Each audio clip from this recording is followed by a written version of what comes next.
All right, so welcome to the 13th episode of the Online Network of Independent Learning Professionals. Today we're going to talk to Andrew Downs and hear about Tin Can and xAPI. And Ant actually is the one that connected to invite Andrew.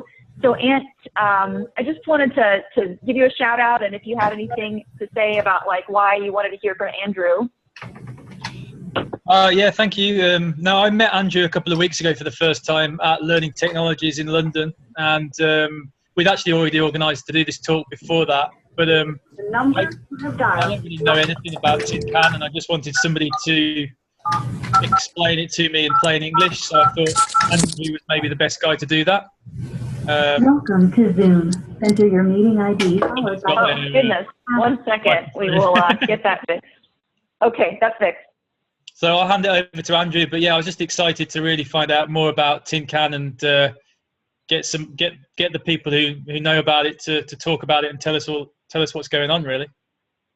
So I'll pass you over. Get the people that know about it to talk about it. I like it. That's our plan. Awesome. Okay, so as Andrew chats, feel free to use the chat panel. If you have questions, we'll get to those. Andrew, if you would like to share your screen, that's fine. If not, that's fine. But there should be a button at the bottom of the screen that says share screen if you have anything you want to show us. Otherwise, we'll just make it a little informal chat there. And if you could just kind of introduce yourself and a little bit about the topic, and we'll jump right in. Yeah, I'll do that. Hold on. In sharing my screen, I've now lost the panel with the chat in it. I'll tell you, I'll present, and then if you do have questions in your topic, in the chat. Don't worry about the chat. We can pick those out. Okay, great. So you should be able to see my screen now. I've not done it in presenter mode, so I couldn't figure that out. But you should at least be able to see the screen.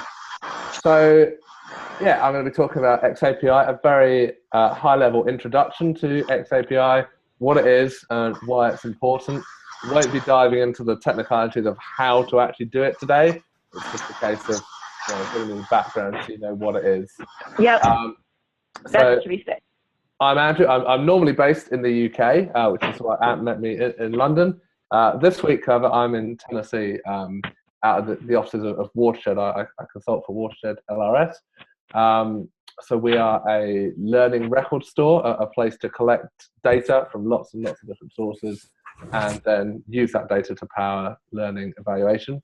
I'm one of the authors of the xAPI specification. One of the guys actually writing the spec.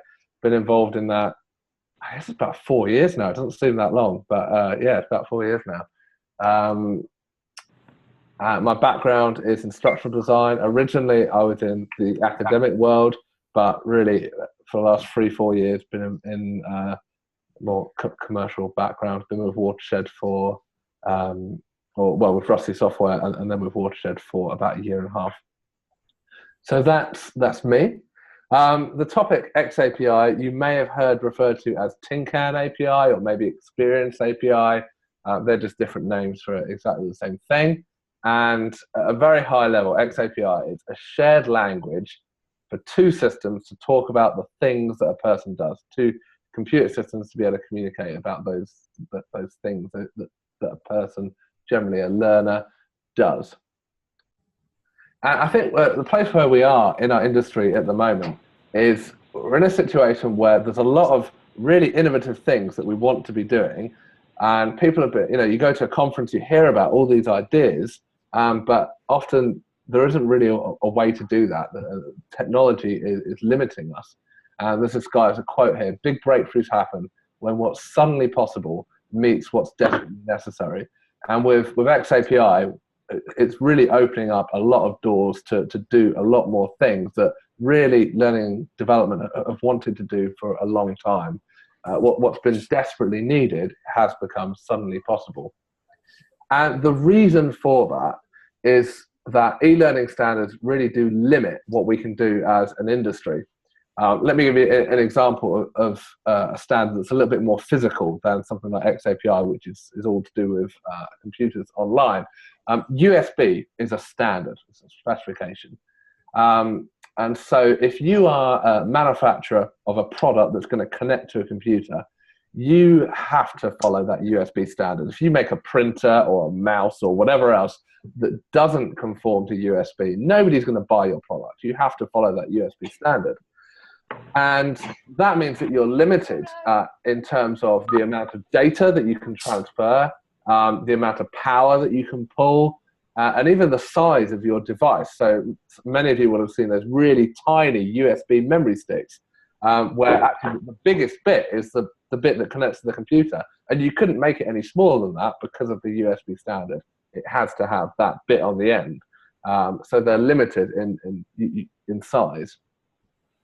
And in the same way with learning technology, if you want to produce a learning experience, an online learning experience, really that needs to be able to connect to a learning management system, or nobody's going to buy your product. Nobody would buy an e-learning course that they can't include in their learning management system. And up until recently, with xAPI, released back in 2013, the prevailing standard was SCORM. And really even today, the standard that people use is SCORM. SCORM was developed back in 1999, coming out, the version that most people use, actually 1.2, was released in 2001. It was developed over time as well, SCORM 2004 up to SCORM 2004 4th edition, which I think was around 2008. So it has developed since 1999, but really it was originally developed in 1999 and designed for the world of 1999. You know, Google, Facebook, mobile internet really weren't things that existed then. Maybe they were very early beginnings, but they hadn't had time to have an impact. If you think about how our life has changed since 1999 in terms of, you know, online shopping and everything, it's a completely different world. But learning is still restricted by the same standards that were designed for that world in 1999. Maybe they were innovative then, but not really innovative now. And some of the kind of limitations of SCORM, some of the things that really annoy learners are just basic things like pop-ups and iframes. If you're going to do SCORM, you have to either use pop-ups or you have to use iframes. Someone was telling me recently that they had a help desk call with a learner, and that learner's computer had something like 13 different pop-up blockers that all of them had to be disabled for them to view their e-learning course. And that's just one example of the kind, you know, what the world was like in 1999. Everyone was using pop-ups and frames, but that's not how the modern internet works. And actually, xAPI is designed for the internet as we know it. Another guy I spoke to about xAPI probably a couple of years ago now, he said he showed SCORM to some of his developers. His developers didn't have a learning background. They were just general developer-y developers. And they looked at SCORM and they're like, what is this? Why are you doing things like this? But you show a developer xAPI, they're like, yeah, this is how the internet works. This is modern development. So xAPI is in some level, it's a modern SCORM, but actually it's a lot more than that, and really almost do xAPI a disservice to compare it to SCORM. SCORM was designed to track e-learning content in an LMS. xAPI is designed to track any learning experience, or even any performance experience that's happening anywhere. I'm not going to read out everything on this slide here, but it just gives you an idea of the wide range of different things that people are tracking. I've been doing a tiny bit of work on a project this morning for a client of ours in a medical area, and their particular project pulls in data from their learning management system. It's pulling in data from a mobile application that simulates actually a defibrillator. You don't need to zap people and bring them back to life. They've got a mobile app that simulates that. They're getting data from that. They're getting data from face-to-face training. They're getting data from the actual systems that record, you know, lives saved and the amount of time it takes to administer drugs and that sort of thing. So really the possibilities are endless in the places where you can collect data. And you can get all of that data into one place, pulling all that data together into a central location where it can be, and not just a central location, but a common format where that data can be processed and used in interesting ways, some of which I'm going to talk about in a second. Another real benefit of xAPI is real interoperability. if any of you have ever been involved in an LMS migration, a company moving from one LMS to another LMS, getting that data about what learners have done from one system to another is a nightmare. Sometimes it's not even possible. It's a really big, you have to have an integration project to get this data across.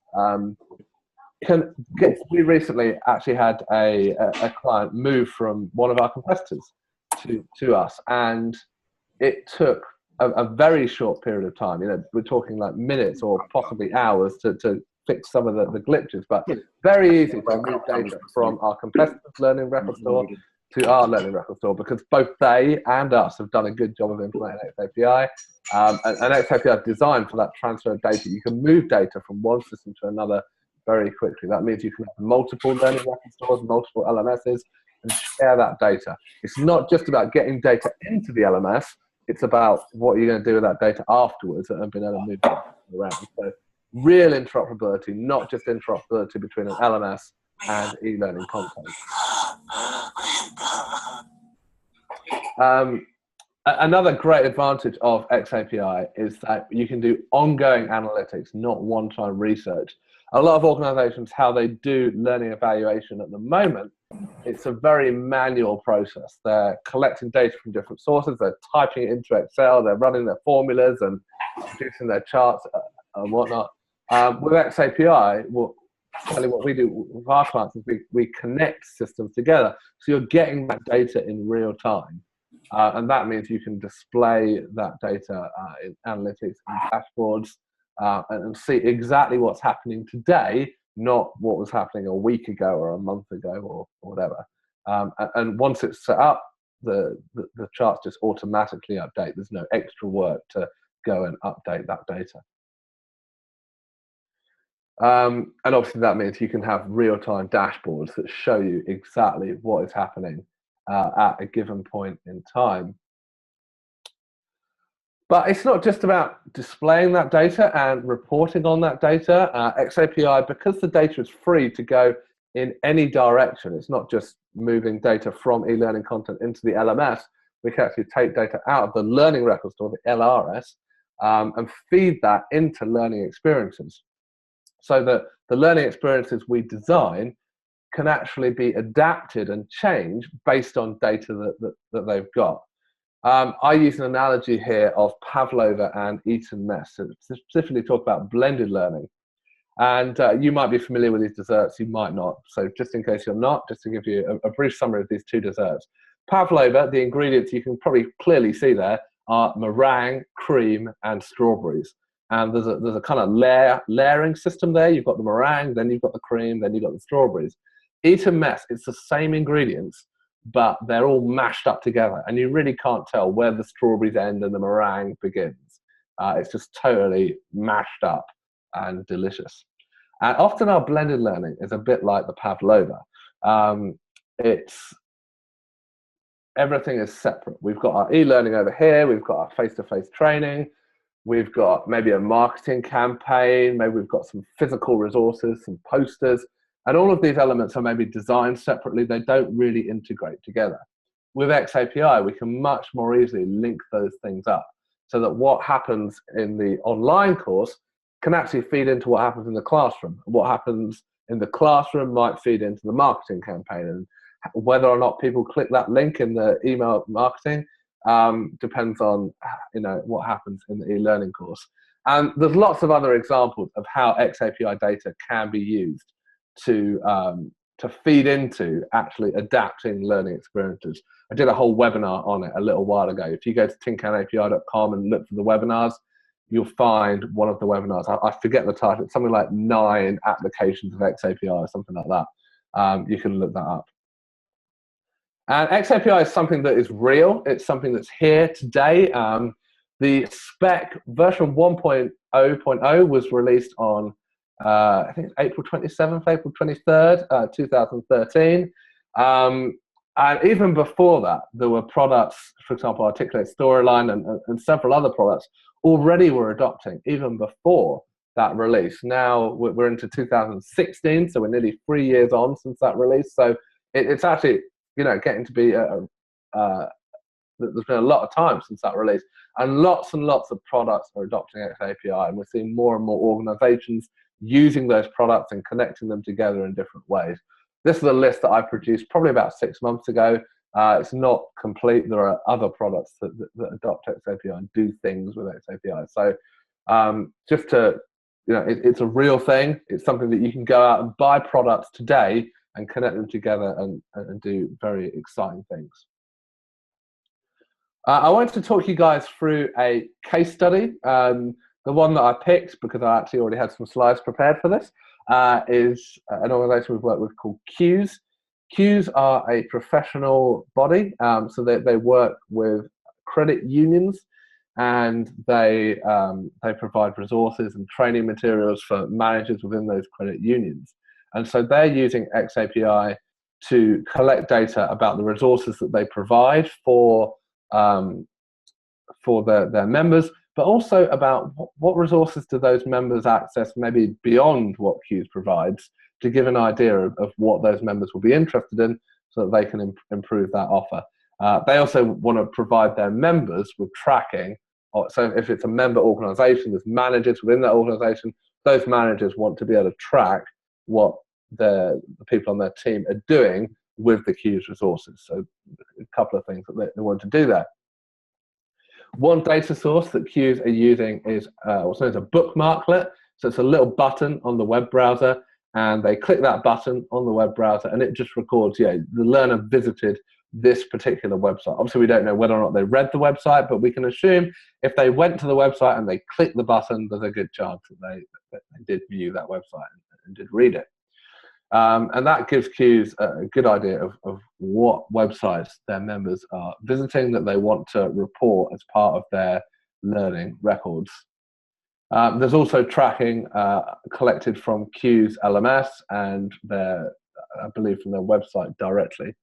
And that allows us to do reports into things like the most active learners. Now, these probably aren't the best screenshots because this is dummy data, which had a particular date on it. So in this case, it looks like everybody's becoming less active because the data just stopped before the screenshot was taken, but it gives you an idea of how this works. You can see which learners are the most active, whether or not they're becoming more or less active, and how many resources they access, how that changes over time, how their activity changes over time. And you can also look at things like the most active groups of learners, if these learners are organized into groups. Popular content. So in the same way we can look at which learners are most active, which content comes up the most, which things are people looking at, which things are perhaps just being ignored, and when are they being looked at? Are there any changes in those patterns? Content delivery preferences. Do people like to read articles, e-learning courses, videos? This is one way of grouping the content together. I talked about grouping people. This is the way that the content can be grouped, and that's another thing that we can report on. And then looking at learning paths, the routes that learners take through the learning materials, and understanding which paths are most popular, what sort of routes people take. And all that data can be used to help to improve those learning paths. So that's all I've prepared for on the slides. I've got another kind of several slide decks in reserve if any of the questions kind of feed into that. But I guess I'll stop sharing now, and will I hand back to Patty to sort of facilitate the discussion? Absolutely. Andrew, that was amazing. And a very, very lively chat while you were talking. Lots of love already from people. So we do have a few questions that we'll get to. So, Christy wanted to know, what is one of the most creative uses of xAPI that you've seen? Okay, before I answer that, I'm going to ask you a question about this web conferencing system. How do I stop sharing? I can't figure that out. Oh, here we are. Oh, that's fine. We're there. There you go. You got it.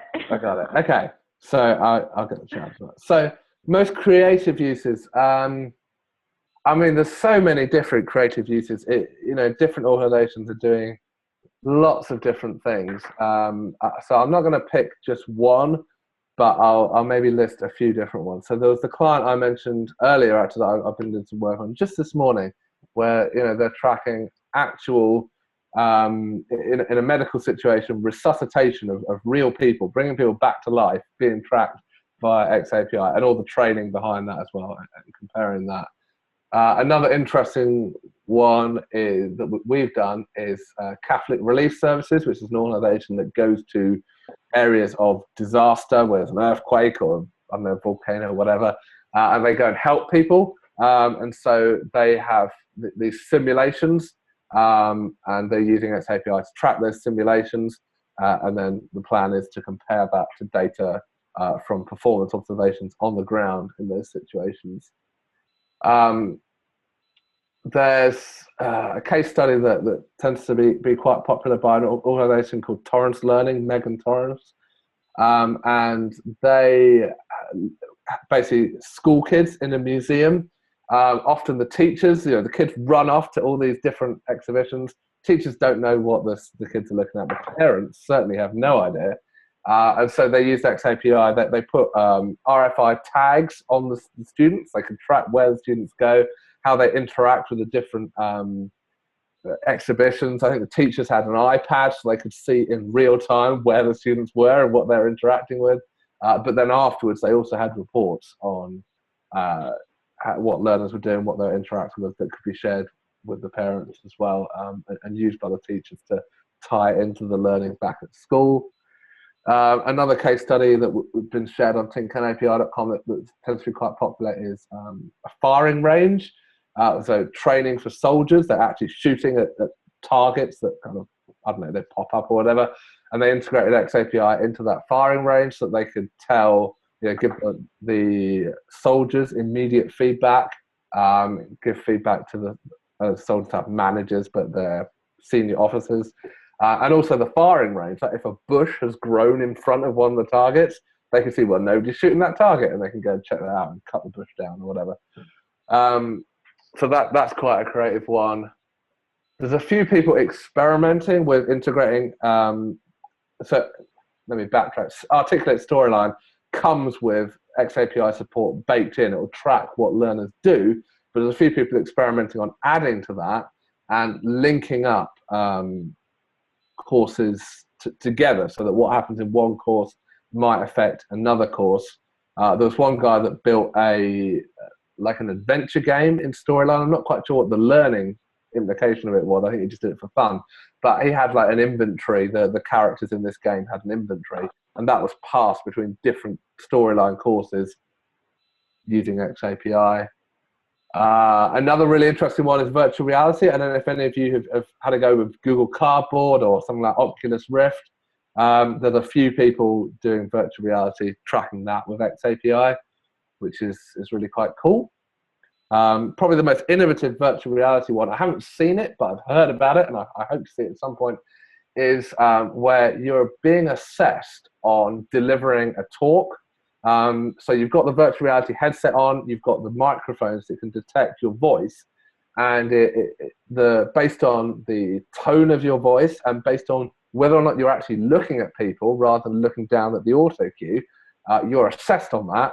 And there's a score coming out on that, and that score is tracked using xAPI. They haven't quite got as far as tracking where you're looking and the details of the simulation with xAPI, but the score is tracked. And of course, it would be possible to get more detail in there. So that's lots of creative uses. Any other questions? Yes. Wow, that was really great. I mean, Christy asked for an example, and we got so many. I had heard about the one with the Children's Museum. I think that's so cool. You could track exactly what all they've seen. Yeah, Christy says, thanks for the very thorough answer. I like that. Okay, so a couple other questions. David wants to know if API data is dependent on an LRS. Yeah, so an LRS is the heart of xAPI. That's the one thing you definitely always need. If you're going to do anything with xAPI, you are going to need a learning record store. Some LMSs will have a learning record store built into them. If your LMS does, or if you're looking for an LMS, I'd recommend checking whether or not they let you get the data out. So something I said earlier, it's a great advantage of xAPI is you can move the data around. But some LMSs shut that down. They don't let you do that. So that's a question to ask your LMS vendor. Can I get the data out? And maybe ask them, how can I get the data out? So it's like, oh yeah, you can do that, but find out exactly how. So some LMSs have LRSs built in. Obviously, we sell an LRS, so we, happy to sell you an LRS. But there's lots of other LRS vendors out there, some open source ones as well. So, and actually, there's even some free options. So SCORM Cloud has an LRS built in that you can actually use for free for storing data. It doesn't have a lot of reporting capabilities, but as an LRS, it's very robust, and it's a good place to get started and experiment with. You can use the free SCORM Cloud account for that. Great. Okay. And kind of related to that, M. Hannif is asking, he says he's been using LMS for 6 years. He's confused to identify the difference between LMS and LRS reports. What is the actual difference? I just noticed in there people offering to Photoshop screenshots for tuber prizes. That's brilliant.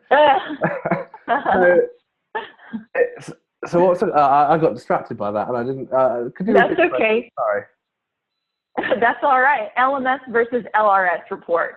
What M. Hannif is asking, what's the difference? Okay, so I think there's one theoretical difference, which leads into a practical difference, and then there's a practical difference that doesn't have a theoretical basis. Let me explain what I mean by that. So the theoretical difference is that LMSs will report on data inside the LMS. So they won't pull in data from outside. They're just looking at what's happening inside the LMS. Whereas for a learning record store, you'd expect lots and lots of data sources, at least more than one data source. So the LMS is one source of data, but you're also going to pull in data from mobile application, from business, what people actually do on their job, and other data sources. That's really important. And then you can compare those data sources. I talk a lot about learning evaluation, which I haven't talked about today. But in learning evaluation, I always encourage people to look at evaluation metrics at various different levels. A simple way to look at it, people are familiar with, is Kirkpatrick's 4 levels of evaluation. Sometimes I talk about 5 levels, but let's not worry about that for now. So Kirkpatrick's 4 levels are the learning experience itself, whether or not somebody learned something, did it affect what they did on their job, and did it affect the business? So it's important to evaluate learning at all 4 levels. The LMS probably only has data about levels 1 and 2, so you're going to need other data sources to report on those. And having all that data in one place allows you to compare. Did people that did well on the e-learning course actually go back and do things differently in their job? And you can see where in the chain of learning perhaps things didn't go as well as you might expect. And you can see, where you're, for example, if you design an e-learning program based on the assumption that you want salespeople to have a broader product knowledge and talk more about a range of products rather than focusing on just one, you might find that your learning is successful in getting salespeople to do that, but actually that has a negative effect on sales because people really want salespeople to focus on one thing. So you can evaluate your assumptions, not just the learning itself. So that's one reason why LRSs are different from LMSs. They're pulling data from lots of different places.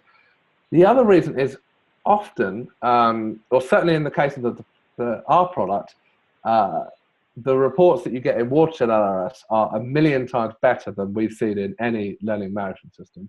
Now, in theory, there's no reason why that should be the case. LMSs could do some brilliant reporting, but because we're so focused on reporting, I think that's perhaps why our reports are so good, because we don't have any other features. You can't launch content, you can't, all the things that you can do in an LMS, you can't do those in Watershed. All you can do is reporting. So therefore, we've made sure the reporting is the best it can possibly be.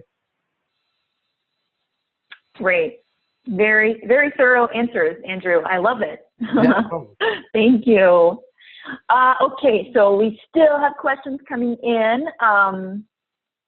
Another question that we have is from Alex, and he's asking if xAPI relates at all to the IMS LTI standard, the Learning Tools Interoperability. If I may just clarify this a little bit. I got intrigued to ask this question from one of the first slides where Andrew tried to explain the philosophy and the sources from which we can send and receive data through xAPI. And that kind of reminded me of that standard. which lives in mostly in the LMSs. So yeah, just to clarify that, from that perspective, do you think there are similarities? So with LTI, I think that there's a difference in scope there. So LTI is all about launching content, launching experiences from an LMS, and perhaps getting the data back into the LMS. And so I think actually LTI and xAPI can be used in a complementary fashion. You can use LTI to launch an experience from an LMS, and then use xAPI to capture all the data about that experience, and perhaps in a bit more detail than you would have got with LTI, and certainly in a format that you can then combine it with your non-LMS data. I'm going to add to that another question related to that, which sometimes get asked, is what's the relationship between the other IMS standard that's just been released, which is Caliper. So Caliper is a competitor for xAPI. They are competing standards. xAPI was developed beforehand. IMS decided that xAPI, that basically what they said was that they didn't think that xAPI would gain adoption, and therefore they created their own standard. I think they were wrong to do that, and that they should have just used xAPI, but they've decided to come up with their own standard. So it is a competing standard. I'm biased, and I'm going to say that xAPI is better. I've got some reasons for that I'm not going to go into here. But yeah, they're competing standards. Caliper being a much newer and perhaps less mature standard. I won't get into that. But yeah, they're competing standards. Awesome. Does that answer your question there, Alex? Oh, definitely. Definitely. Good. Okay. Couple of other questions. We've got, I like this one from Ant. This one is about you. Couple of things. What excites you most about the potential of Tin Can, and how did you go from ID to xAPI guru? Okay, so what excites me the most? I think that honestly that changes on a daily basis. The different projects that I get to work on, they're all exciting in their own way. I get excited about the potential for learning evaluation. I get excited about the potential for adaptive learning, for more integrated blended learning. So yeah, I don't think there's anything that particularly comes above the other ones. So yeah, I think I guess it's about moving learning into the future, about making really effective learning that we can prove is effective learning. We can know what is most effective. How did I get into xAPI? I was working at a college at the time, and a small part of my job was making sure that our SCORM packages worked, that the SCORM publishing was good, and all that sort of thing. And so part of that was uploading courses to SCORM Cloud and testing them on SCORM Cloud to make sure they work. And SCORM Cloud, they still have the advert running today where it says, I can't remember what it says, but it's promoting Tin Can. And there was a link to this video. And obviously, uploading a course to SCORM Cloud takes a little bit of time. Sometimes these are quite big courses. And so I clicked the link to watch the video whilst it uploaded. And some of you will have seen this video. It's like the ticker video showing that I did this and showing the different things that the vision for Tin Can in terms of tracking all these different types of learning experiences. And for someone who worked with SCORM and knew the challenges of SCORM and the limitations of SCORM, that was really exciting. So I went along to the webinar that they're running talking about Tin Can. I started asking questions, how does this thing work? How does it work here? And started trying to build a wrapper for Captivate. At the time, I was using Adobe Captivate. Captivate didn't have xAPI support because this was this is like 2012. And so I was using Captivate version 5, which was Flash, and it was like a Flash package that was in an HTML wrapper. And all the SCORM code was actually in that HTML wrapper, so you could edit that wrapper. And there was actually a really nice blog by a guy called Philip Hutchinson that took apart the Captivate SCORM wrapper. And his goal was to kind of improve the SCORM tracking, but that was actually a really helpful blog for me to understand the SCORM tracking and kind of intercept that SCORM tracking and translate that into Tin Can tracking, as it was called at the time. And so that project doing that, which I guess it was really doing that for fun, but that got me to a place where I was asking even more questions about how xAPI worked and running into problems, and perhaps identifying things where the specification needed to be expanded upon. It's still in a beta version at this stage, it's before 1.0. So I went from asking questions to suggesting changes. And then over time, from suggesting changes, I was actually making the changes myself, and then it just went from there. That is fascinating. It's very, very cool to think that it all started because it took a while for a course to upload. Right, right. I love it. Okay. A couple other questions. This one from Michael, and he is asking if an organization has an LMS and is using SCORM 1.2, what strategy should they use to upgrade to using xAPI? Okay, brilliant question. So that's a question we get asked quite a bit, and it depends on a few things. It depends on how many courses you've got. So if you've got a very small number of courses and they're published in an authoring tool, you've still got access to all the files that was used to create them. You may well be able to republish those courses in an xAPI format. However, most organizations have got a large number of courses. They don't have the original source files, and they don't even know what authoring tool they were originally published in. So that's not an option. So the route that a lot of organizations take is converting SCORM data into xAPI data. There are a number of different tools that do this. Some LMSs have that built in. The tool that I'm most familiar with, which I'll tell you about, is SCORM Cloud, but there are other options. So if you upload a course to SCORM Cloud, whether that's a SCORM course, AICC, whether even a tin can package, actually, I guess an exception to it being a tin can package, that data will get translated into tin can data automatically. You don't even you can't turn it off. It will automatically convert your SCORM or AICC data into tin can data and make that available into the SCORM Cloud LRS. And then you can take that data and push it out into another LRS if you want to.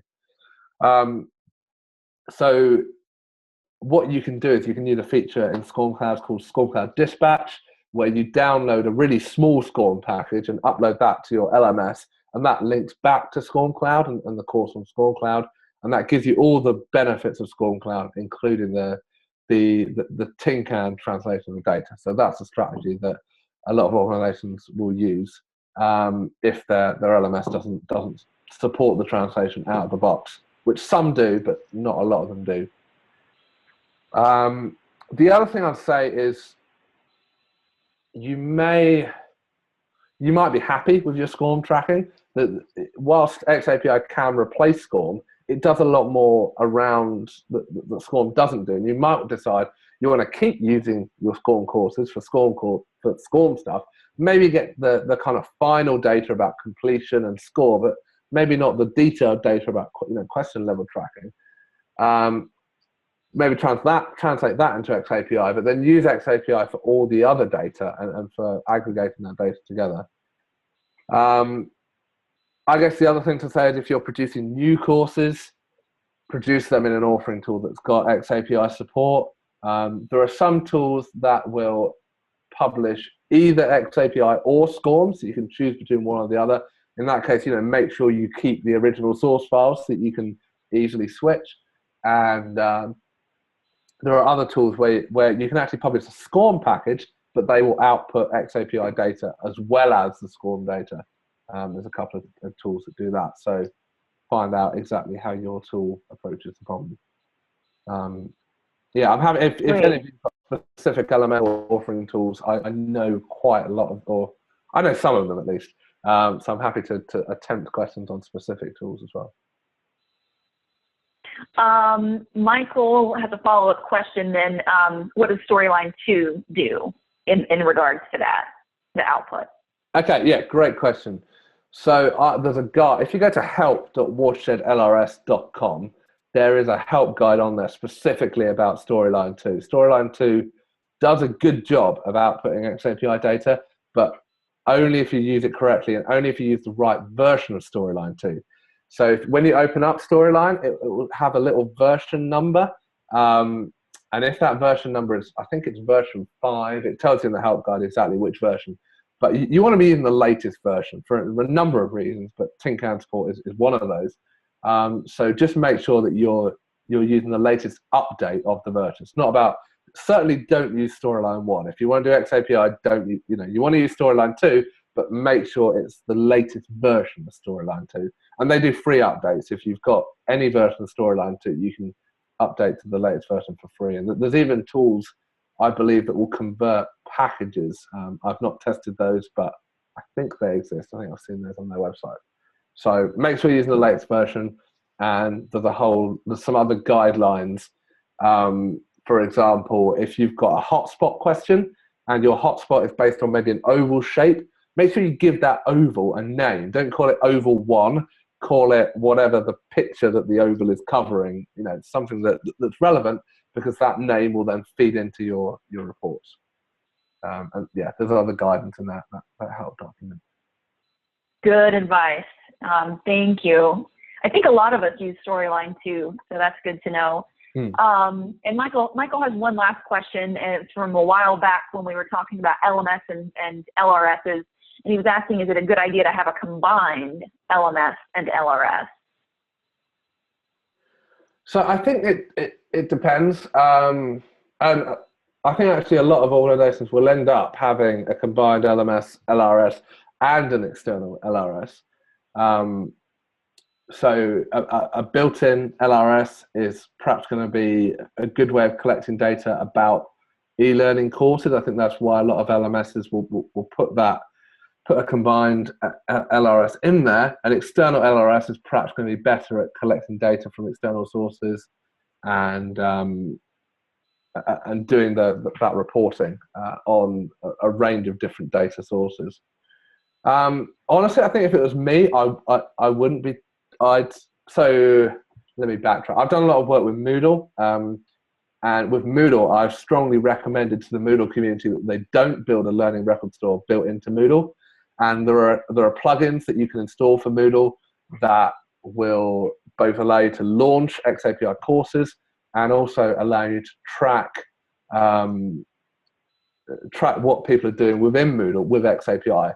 Both of those plugins are configured to work with an external learning record store, and actually they'll pull data back out of the external learning record store. So really, Moodle doesn't need to have an internal learning record store. You can connect it with any external one. That's the approach that I personally like, because it means that you've got freedom to use whichever LRS you want to use. But I know that lots of LMS vendors are putting an LRS inside, and I kind of understand their reasons for doing that. And I guess it gives people an easy way to get started collecting data, at least, even if they're not ready to do the full collecting data from lots of places and reporting on that data at this stage. Good. Thank you for that. Can I ask a question? Yeah. Another one. Yeah. Hope it's the last one. What are the threats to xAPI right now in terms of adoption and taking off? Because it's funny how you talked about 1999 and it was great, and I'm completely on with it. And you could argue at the time, well, 5 years later, when SCORM 2004 got the SCORM standard got updated, it really never took off. And not necessarily because it wasn't an updated version, but for other reasons that, it's probably not the time to discuss. But what do you think, in terms of, in xAPI's case, would be, a threat to the standard not taking off? Yeah, it's interesting you should mention SCORM 2004. A lot of the people involved, particularly in the early development of xAPI, not including myself, but other people, were kind of involved in the development of SCORM 2004 and very acutely aware that it didn't take off, and that, in a lot of ways, SCORM 2004 was a failure in that sense, because people are still using 1.2. And so there was a lot of consideration about, well, we want to make sure that we don't make the same mistakes that were made with SCORM 2004. We don't want to overcomplicate things. We want to make sure that if we release a new version, there's a very, very clear reason why people should update to the new version, and that, you know, significant win. We don't want to be breaking changes for no reason, which is one of the reasons why nearly 3 years on, there haven't been any changes to xAPI as a specification. There's been updates to the document in terms of making the document clearer, but no changes to the document, no changes to what you actually have to implement. If you had a tool that worked in April 2013, it still works today and will continue to work. And you know, there won't be any changes to the specification. There's none planned. So that is, I guess that's a threat to adoption, would be fragmenting the specification and releasing new versions, which we're not going to do. I guess another big challenge I see is just getting, you know, there's a lot of people in learning development that are very innovative and very passionate about their work and very excited about their work. And there's other people that aren't. And just, you know, do their job, and they're not really interested in whether or not learning is successful. They're not really interested in making the best learning they could possibly do. And I think that's a challenge, getting learning development. And there's other, I perhaps painted people in a bad light there. There's other people who are keen to do the right thing, but perhaps don't know how, and don't even realize that it's important to evaluate learning at different levels. I was recently at the Learning Technologies conference in London, and honestly, before that conference, my thinking was that everyone in learning development has heard of Kirkpatrick. Kirkpatrick is this baseline that everyone knows about, and that we can then build on that. Probably about half the people that I said, oh, you know, you've heard of Kirkpatrick. They're like, oh, what's Kirkpatrick? Never heard of that. The other half were like, yes, of course I've heard of Kirkpatrick. Who would not have heard of Kirkpatrick? There's no kind of middle ground.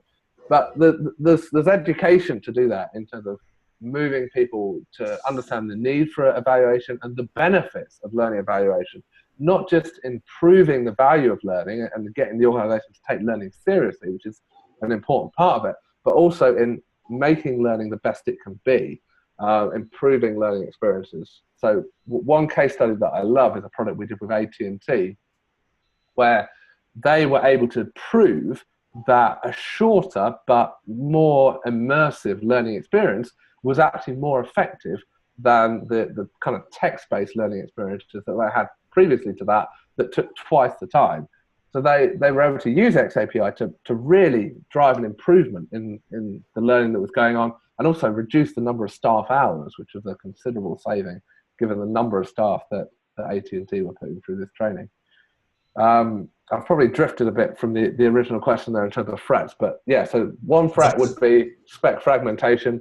Another threat might be just getting people to change their mindset and understand what is possible now. You know, it's not just a replacement for SCORM. It's not just doing things the same way, but using new technology. It's a different mindset as well, isn't it? I mean, it's a different, you don't have a set number of data sets that are just there and they live somewhere. It's a little more abstract, and you can write your own expressions, and the timing is different as well. Back in 2004, we didn't have any, well, very, I don't know, good rapid authoring tools like we do now. I'm not sure Captivate was Captivate at the time, or it was just RoboForm. But between SCORM 1.2 and 2004, the LMSs actually were, I think the LMS vendors, and that's just an opinion, had room to develop something more internal, not standardized, or they could use QTI, which at the time was fantastic.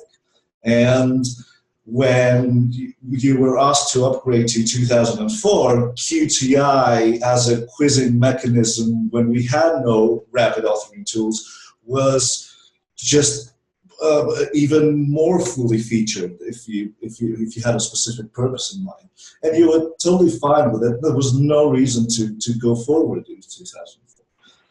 But now the whole, I think the whole landscape is completely different. So hopefully this is not going to be the case all over again. Yeah, I mean, I think I showed the slide around adoption, the number of different products that we're adopting. Probably about a year or so ago, my big struggle was how do we get different products to adopt xAPI? How do we get these vendors to make the things available? I think that hurdle's actually been dealt with. There are still products that exist that don't have support, and it's still, I'm still working with vendors, but the challenge now is getting more organizations to take that seriously and to use the products that exist, and that's the challenge that is closest to my heart that I'm working on at the moment. Awesome.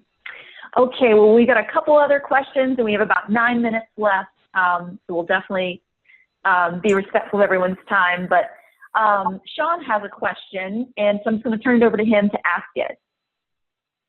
Hey, Andrew. Yeah, I just wanted to ask about how far does the specification go in terms of external either sensors or APIs, in terms of how we capture the data either in the real world, you know, like the firing range example you gave, was that some guy with a laptop standing beside him typing it in every time he hit the target, or was it really fully integrated into a sensor, for example? And then similarly with APIs, how well are they developed, you know, again, maybe into Facebook or something, you know, how can we tie it in that way? Yeah, I'd love to hear a bit more about that. Okay, so yeah, I'll answer that in 3 parts. So the first part is the scope of xAPI as a specification. So xAPI covers the communication of data from one system to another. It provides a standard communication mechanism. Where that data comes from in the first place is completely out of scope of the specification. It doesn't matter how that data can be captured in any way at all. It does the interoperability, the connecting systems together. Only the communication needs to be standardized. So in the case of the firing range example, that data could be captured in any way. I think that particular example, they were capturing the data. You know, they already were capturing data about where people were hitting the target in the computer systems related to the firing range. It was about connecting those computer systems to the learning record store and then combining it with other data and displaying it and all that sort of thing. The Facebook example, again, xAPI can absolutely be used to communicate kind of data about what people are doing in Facebook. That would require Facebook probably to implement something. And even you know, I shared the bookmarklet example earlier with cues. That doesn't work on Facebook because Facebook deliberately block that sort of thing. They block, I guess for security reasons probably. So specifically Facebook, it's probably a real challenge because you'd have to get buy-in from Facebook. But there are people tracking social learning experiences. We're working with a client at the moment that's tracking Jive, which is a social platform. I've got an example that hooks into Twitter's API, translates that into xAPI so we can track Twitter events. You know, you can look for a particular hashtag or whatever else. So there are ways of connecting with social tools and tracking those with xAPI and reporting on them in interesting ways. Yeah, thanks a lot. Just a quick response. I think that's one of the challenges I see right now is until people start building either interfaces that allow us to do that a little bit easier. It makes it that every project becomes a development project towards Facebook this week, a sensor next week, you know, a telecoms tool next week. And as an instructional designer, we probably don't have the time or the capacity to invest in every one of those tools. So we're looking for ways of using plugins or existing ways to connect out towards that data. So for me, I think that's the big challenge. I think getting it in the LRS is beautiful, and that works really nice. It's that external connectivity seems to be the big challenge that I see at the minute. Yeah, I think I'd agree with that. In terms of getting started, that's the challenge. With our clients, very often there is a piece of integration work to connect with some data sources. There might be a combination. Some data sources we can just plug right in because the work's already there. Other data sources, there's an integration project. And if they've got a lot of sources that they want to connect, we'll often recommend a phased approach. So we'll capture these 2 or 3 data sources initially, and then we'll add in other data sources on subsequent projects over time. But yeah, I agree, that's a challenge. I think more and more data sources are connecting in the learning space. In terms of products outside of the learning space, like a sales CRM system, for example, I don't think we will see those adopting xAPI, but we'll see connectors. Well, I've done some work with a tool called xAPI that lets you pull data out a whole range of different systems, and you can use our tool to convert that to xAPI statements. But I doubt we'd see a CRM actually building xAPI into their product. It'll be more likely that we'll see connecting products coming out. Or specific projects with an LRS vendor. But yeah, thanks for raising that, because that is something that people should consider when they're getting started, that there will be some of that sort of work. Thanks a lot. Yeah, excellent question. Okay, we have one final question, and it is been asked by a couple of people, but it's about resources. Where can we go to understand xAPI better? Most of the resources are highly technical, not written in plain English.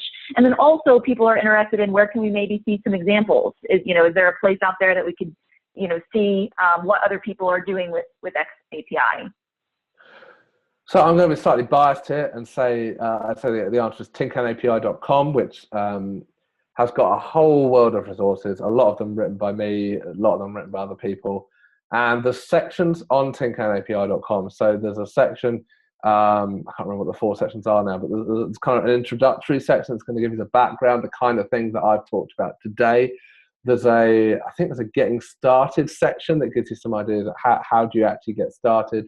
There's a section specifically aimed at instructional designers, and there's another section specifically designed at developers. In terms of examples, code examples are in the developer section. Examples of products that adopt xAPI, there's the adopters list, tinkanapi.com/adopters. You can get on there, you can see lots and lots of different products that adopt. The Watershed website, we have several use cases on there of people doing stuff with Watershed. There's several use cases we've got that aren't on there yet, but we need to update that. So yeah, but tinkanapi.com is probably the best place to get started for anything resource-wise. And just Google as well. There's a lot of stuff online with Google. But yeah, a lot of it is aimed at developers, but look for that designer section on tinkanapi.com. I'm going to also put the Watershed link in the chat so everyone has that as well. Yeah, that's watershedlrs.com. One other thing I forgot actually is that there are a lot of events. So that just standard conferences, there's probably going to be some sessions around xAPI. If you Google xAPI Camp, you will find some xAPI specific events. And I believe I've not actually managed to attend one of those myself yet. There's one in London in a few months that I'm attending. But my understanding of those is that they are aimed at instructional designers rather than specifically developers, but I don't know. They may be more technical. I'm not sure. And then there's xAPI design cohorts, which used to be run by ADL, which is, I haven't talked about ADL. They used to be run by one organization. Now that they're organized by Torrance Learning, who are the museum people that I mentioned earlier. So yeah, that's another great thing to Google. Well, that's a lot of really great resources. So I as you said them, I put a lot of them in the chat. We're at the top of the hour, but everyone, Andrew, you were incredible. This was such a lively discussion. Thank you for taking time out of your day to share with us what you know, your wisdom. So everyone, let's, thank Andrew, clap or in this chat. Thanks, Andrew. Really, really, really appreciate it. Yes.